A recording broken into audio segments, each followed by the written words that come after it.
Sveicināts, mani sauc Matīs Jākopsons, esmu ģitārists un ģitāras spēles pasniedzējs, un šis ir 7. video no manas mini-video sērijas 10 baroka vingrinājumi ģitārai. Ja tu vēl neesi redzējis iepriekšējos video, uzmetiem acis, bet, ķeramies pie lietas. Sol mažors.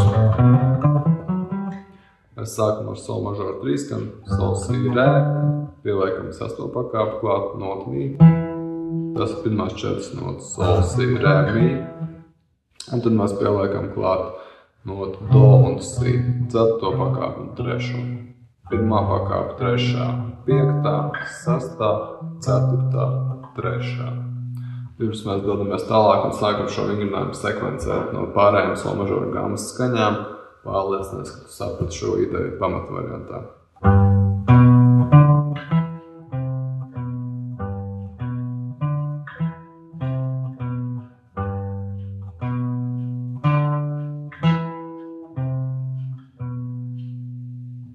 Kad es spēlēju, es domāju, sākumā, jānospēlē trīskaņa arpēģi, un tad es pieliekšu šis pakāpes klāt.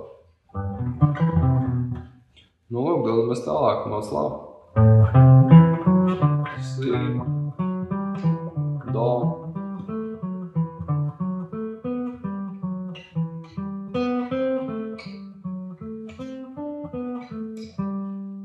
Varbūt lēnāk.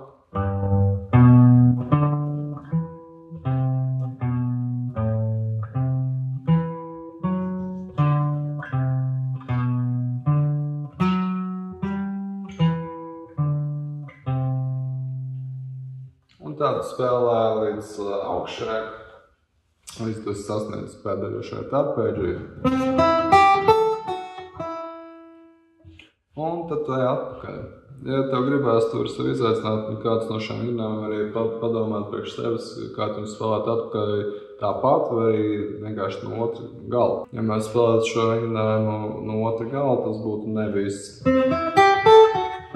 Bet tālāk.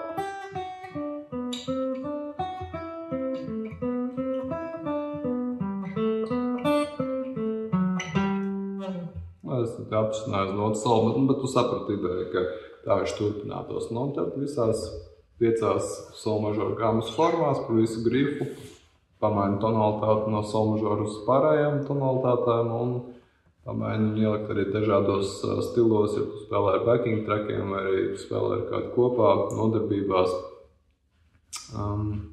Lai tas ir kaut kas arī, ko tu pamēģini improvizēt, jo tajā mirklī, ka tu jau sāc praktiski izmantot, te jābūt spējīgam šo ideju aktivizēt ļoti ātri, tev nav tāds laiks apdomāties, tev ir hops vai nu viņi ir integrēti tajā ļoti ātrā reakcijas momentā vai nē. Tālāk, ja tev video likās noderīgs, atstāj kādu komentāru, abonē manu kanālu un gaida atlikušos video no minisērijas par baroku vingrinājumiem.